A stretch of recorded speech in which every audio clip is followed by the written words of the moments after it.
Listen up. This just in. All the gossip. The Rumor Report. Gossip. With Angela Yee. It's the Rumor Report. The Breakfast Club.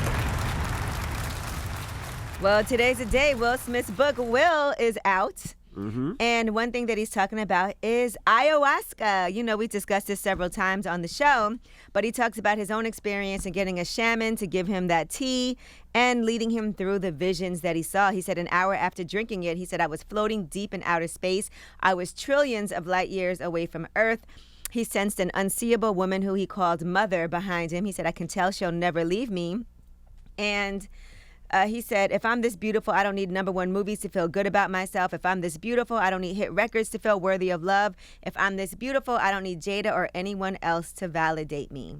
At that time, he was having a temporary split from Jada right after her 40th birthday. They said he had put together a 3-day blowout, and the idea for it appeared to him in a vision 3 years before. He created a documentary about his wife's family, complete with audio recordings from her beloved late grandmother. He hired Jada's favorite artist to do custom paintings.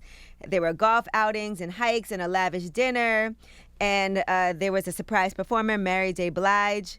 But afterward, Jada said nothing about it, not a thank you, not an I loved it. Instead, she took a long shower, then told him to cancel the rest of the weekend's plans.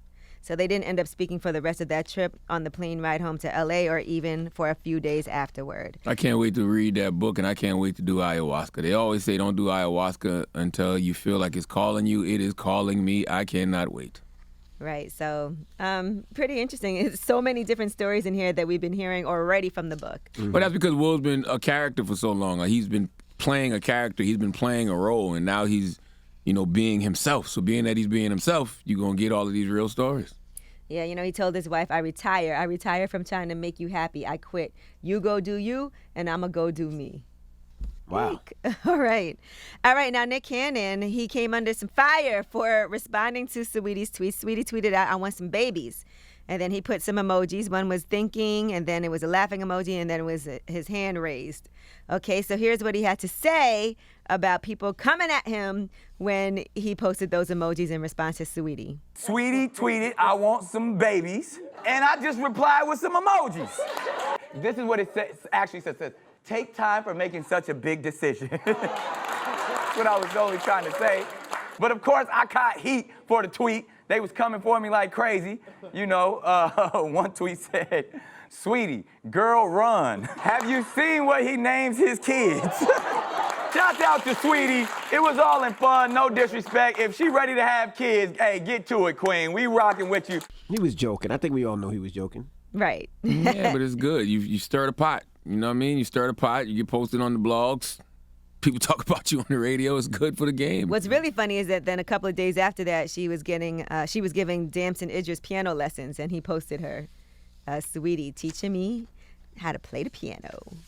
All right, Stevie J has filed for divorce from Faith Evans. It's been 3 years since they got married, and apparently things are not working out. So I didn't know. I mean, I saw she wished him a happy birthday like last week, so a few days later, he ended up filing for divorce. Mm-hmm.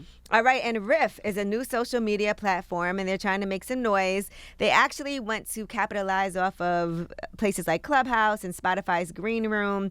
It's going to allow artists to connect with their fan bases, and they already have 21 Savage, NLE Choppa, Isaiah Rashad, Soulja Boy, and others. In addition to that, they have investors like Coach K and P from Quality Control, Top Dog from TDE, and Empire founder Ghazi. Connect with your fans how, though? What kind of site is it? It's like a site where you tweet things out? Is You can it talk on audio? voice and video, so it's like rooms like Clubhouse.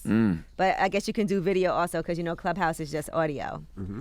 All right, now Snoop Dogg says that he thinks that Death Row Records would be a lot different if he were in charge, and he is saying that he feels like the label should be in his hands now. He was on $1 million worth of Game with Gillian Wallow, and here's what he said. If they'd have gave it to me 5 years ago, I would have had Roddy Ricch, Ty Dolla $ign, YG. Anything coming out the West would have been on Death Row. If I'm running Death Row Records, and all them little need a deal, and they all my nephews, not in all, I with them all before they had deals. Right. If I had a position, this would have been an easy come on in. Layup. Who is administrator? Like, who running Death Row right now? What company Death Row was bought by E1, and then E1 sold to a company called Blackstone. But Lil Birdie told me that It may fly my way soon. Interesting. Yep, he's at Def Jam as an executive consultant. Yeah. But I mean, I would like to know, because Snoop has had a label before. He had Doggy Style Records. So I would like to know, what did he learn from Doggy Style Records that he would implement to, Death Row to make Death Row successful.